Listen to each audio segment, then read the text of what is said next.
Hello guys, how you doing? AfriForum was again left with an egg on its face after it accused the EFF of sending it falsified proof of legal costs payments. The payments were in relation to a failed constitutional appeal bid launched by the EFF against AfriForum's interdict against illegal land occupation. The court dismissed the appeal with costs amounting to $316,000 awarded to AfriForum. Guys, before we get into it, hit that like button. You already know that this video is going to be good. Let's get this video to 1,500 likes. The drama started on the 7th of November when Daniel Ilof, who appears to be a partner at AfriForum's attorneys, posted saying that, and I quote, "The EFF has once again made a generous contribution of $320,000 to at AfriForum." Political commentator Kaya Sitole then responded saying, "Congratulations to at AfriForum. Just one point of clarification. I noticed that the POP lists the directors of at Standard Bank ZA at the bottom. However, that board list is completely outdated. Paswana left in 2015. His replacement, Kabesha, has also left amongst others in your POP." From there on, AfriForum ran with it, accusing the EFF of fraud and falsifying documents.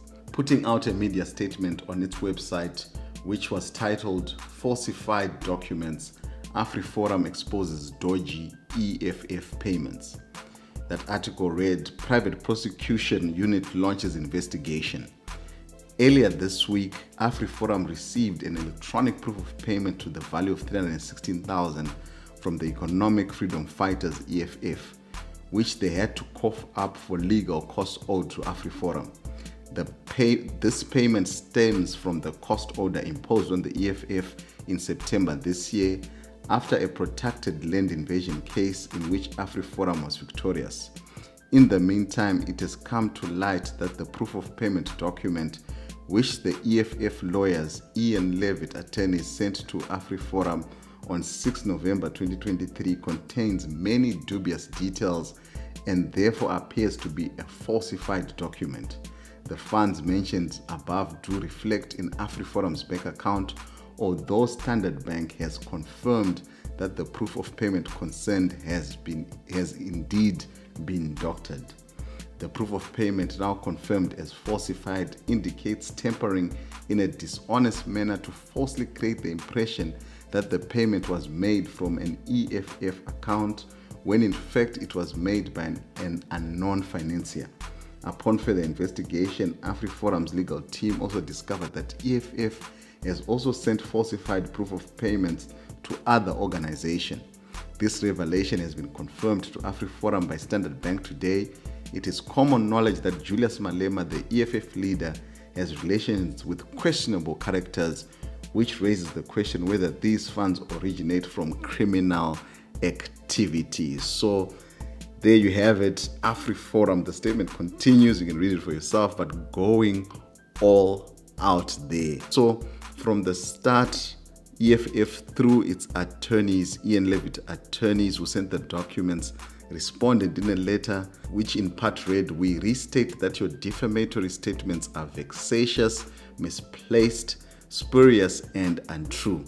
EFF further gave AfriForum an ultimatum to retract its statements and publicly apologize by 1700 Friday, 10th November 2023, or face legal action in which a punitive cost order would be sought.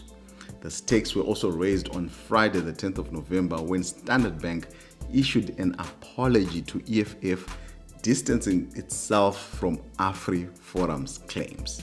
So AfriForum then in a statement saying that Standard Bank has confirmed that the proof of payments are doctored, but Standard Bank then saying in a statement, "Hold on a minute, we never confirmed anything of that sort."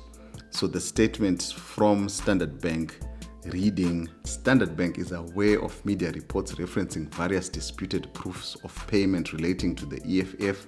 Standard Bank confirms that the documentation circulating in the media, whilst on an outdated template, reflects genuine transactions which are not fraudulent.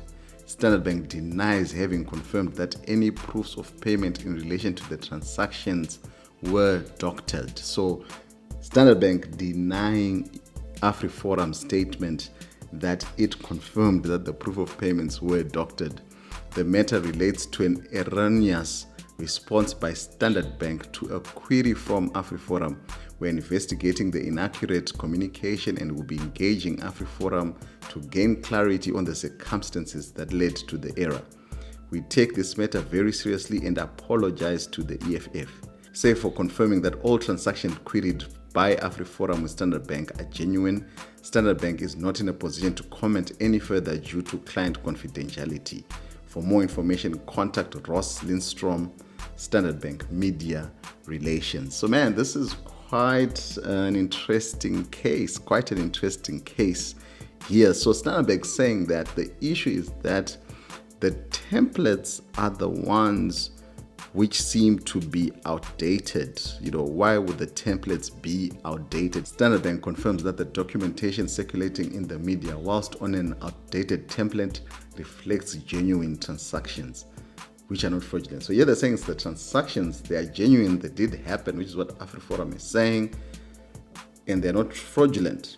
And AfriForum is saying that, yeah, we're not saying they're fraudulent, but the documentation is fraudulent, and the issue here is that the template is outdated. So it seems that is still a bit questionable there. Why are these templates outdated? Is this like a technical error? What exactly is going on?